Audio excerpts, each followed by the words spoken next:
हैं, अगर आपको एक बार वो टेस्ट लग गया है तो बहुत कमाल की बातें हैं वो बताते हैं, पते की बातें बताते हैं जिनके गहरे अर्थ हैं। बाबा बुल्ले शाह की ये सुंदर कविता में बहुत कुछ समझाती है। माटी कुदम करेंदी जार, माटी जोड़ा माटी घोड़ा, माटी दा असवार, माटी माटी नू दौड़ाए, माटी दा खड़कार, माटी कुदम करेंदी यार, माटी माटी नू मारन लगी, माटी दे हथियार, जिस माटी पर बहुती माटी, तिस माटी हंकार, माटी कुदम करेंदी जार, माटी बाग बगीचा माटी, माटी दी गुलजार, माटी माटी नू वेखण आई, माटी दी ए बहार, माटी कुदम करेंदी जार, हस खेड़ मुड़ माटी होई, माटी पायो पसार, बुल्लिया एक बुजारत बुझी, बुल्लिया एक बुजारत बुझी, ला सिरो पोई मार, माटी कुदम करेंदी जार। कितना सुंदर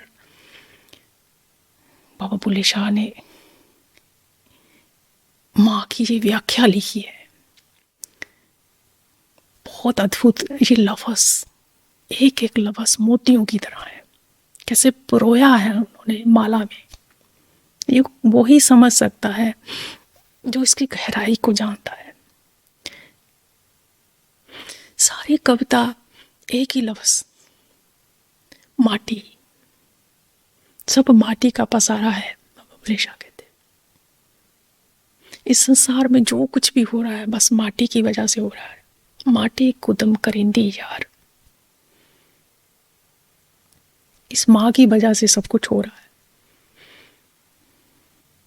कि बाबा बुल्ले शाह कहते हैं जिसके पीछे हम दिन रात दौड़ते हैं, ये सिर्फ एक माटी है जिसका सारा पसारा है, और इसी के पीछे भाग भाग के हम अपनी सारी जिंदगी गंवा देते हैं। बाबा बुल्ले शाह कहते हैं कि माटी जोड़ा माटी घोड़ा, माटी दा असवार, माटी माटी नू दौड़ाए, माटी दा खड़कार, कि जे माटी का ही जोड़ा है, पत्नी पत्नी का जोड़ा, और घोड़े पे, घोड़ा भी माटी का है और घोड़े पे बैठने वाला भी माटी का है, जो उस पे सवार है वो भी माटी है। ये सब माटी ही है और माटी ही माटी को दौड़ा रही है। माटी माटी नू दौड़ाए, कि माटी ही माटी को, मिट्टी ही मिट्टी को दौड़ा रही है। और फिर बाबा बुल्ले शाह कहते हैं माटी दा खड़कार, कि माटी ही जो दौड़ता है, घोड़ा खड़का होता है वो भी माटी ही करती है। जो आवाज निकलती है वो भी माटी ही करती है। माटी दा खड़कार। इसी तरह बाबा बुल्ले शाह के कहते हैं जिस माटी पर बहुत ही माटी, तिस माटी हंकार, कि जिस माटी पे, यानी कि ये शरीर भी माटी, सब कुछ माटी है, और जो पैसा वो भी माटी है। कि वो जिस माटी पे बहुत ही माटी, जिसके पास ज़्यादा धन दौलत है, ज़्यादा चीज़ें हैं, ज़्यादा बड़ा परिवार, सब चीज़ें जो भी ज़्यादा है उसके पास उतना ही बड़ा हंकार हो जाता है, उसके पास उतनी ज़्यादा मिट्टी हो जाए। तिस माटी हंकार, उस माटी को ज़्यादा हंकार हो जाता है,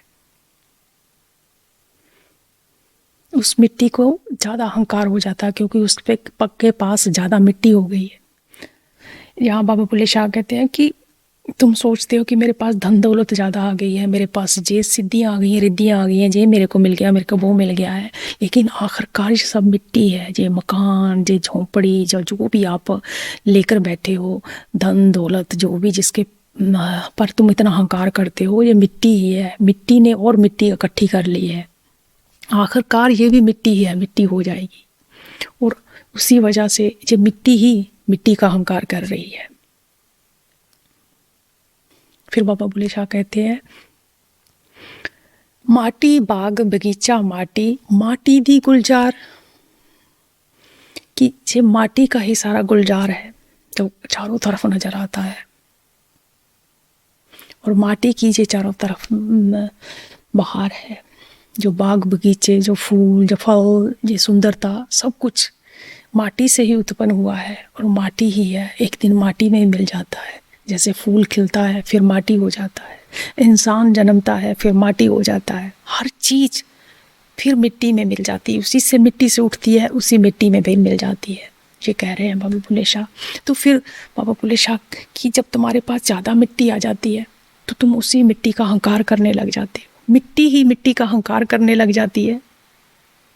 कितना सुंदर ढंग से हमारे बाबा बुल्ले शाह ने ये समझाया है।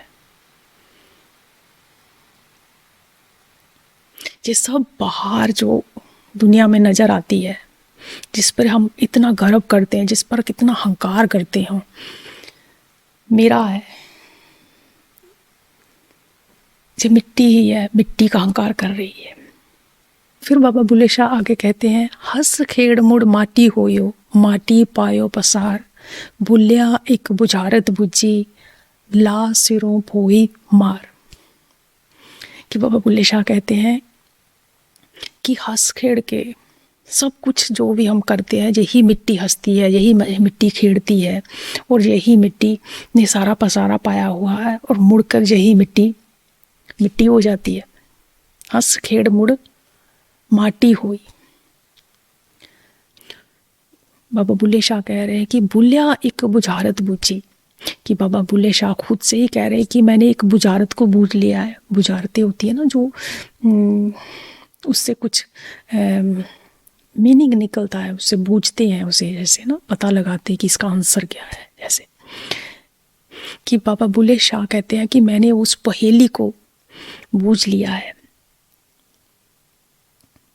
और इस सिर से अपने बोझ को उतार दिया है, इस अहंकार को, इस मिट्टी के अहंकार को मैंने उतार के फेंक दिया है। माया का अहंकार, जैसे हमारे ग्रंथों के अनुसार, वाणी के अनुसार, ये सारा जो कुछ भी पसारा है इसको माया कहते हैं, और इसी माया में इंसान उलझा रहता है। वो कहता मैंने एक बुझारत बूझ ली है, बाबा बुल्ले शाह कहते हैं एक पहेली बूझ ली है इस माया की, और इस अहंकार को सिर से उतार के फेंक दिया है, और मैं फ्री हो गया हूँ, मैं मुक्त हो गया हूँ।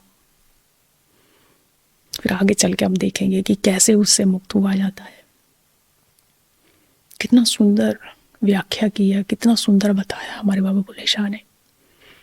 जिस माँ के हम व्रत रखते हैं, जिस माँ की हम पूजा करते हैं, उस पर बाबा बुल्ले शाह से कहते हैं कि वो मैंने बुझारत, मैंने पहेली बूझ ली है, कि अब मैंने जो सिर पे बोझ रखा रहा था मिट्टी का, इस माया का, वो मैंने उतार के फेंक दिया है। तो मैं हल्का हो गया हूँ, मैं मुक्त हो गया हूँ, मैं फ्री हो गया हूँ, सारे दुख सुखों से मैं मुक्त हो गया हूँ। यही एक रास्ता है मुक्ति का, हमारे सब संतों ने कहा है, अपने अपने ढंग से कहा है। तो बाबा बुल्ले शाह यहाँ यही कह रहे हैं कि इस माँ के आगे उस अहंकार को चढ़ा दीजिए, बलि दे दीजिए, तभी आप मुक्त हो पाओगे। तो असली जो दुर्गा है वो बलि मांगती है इस अहंकार की, कि ये अहंकार उसको अर्पित कर दो। यही सच्ची पूजा है। लेकिन हम लोगों को वो पूजा बहुत कठिन लगती है, इसलिए हम आसान पूजा खोजते हैं, आसान रास्ता खोजते हैं, और जीवन भर भटकते हैं। जैसे हमने शुरू में बात की थी ना, कि जानना क्यों जरूरी है, सही एड्रेस, सही नक्शा होना क्यों जरूरी है, नहीं तो हम भटकेंगे जहाँ वहाँ। तो हमारे संतों ने, हमारे सूफियों ने, हमारे ऋषियों ने इस भटकना से बचने के लिए हमें ये सब कविताएं कही हैं, ये सब दोहे, ये सब अपनी वाणी में बताया है कि माया कौन है, माँ कौन है। एक ही धर्म में नहीं माँ की बात होती, हर धर्म में होती है, क्योंकि माँ के बिना सब कुछ अधूरा है। उसी से तो पैदा होता है, उसी से में विलीन हो जाता है। तो उसकी बात अगर कोई ग्रंथ ना करे तो वो कंप्लीट कैसे हो सकता है। बात ही एक ही है, तो हर धर्म करेगा ही करेगा। धर्म हमने अलग अलग बनाए हैं, बात एक ही है, तो एक ही बात समझा रहे हैं।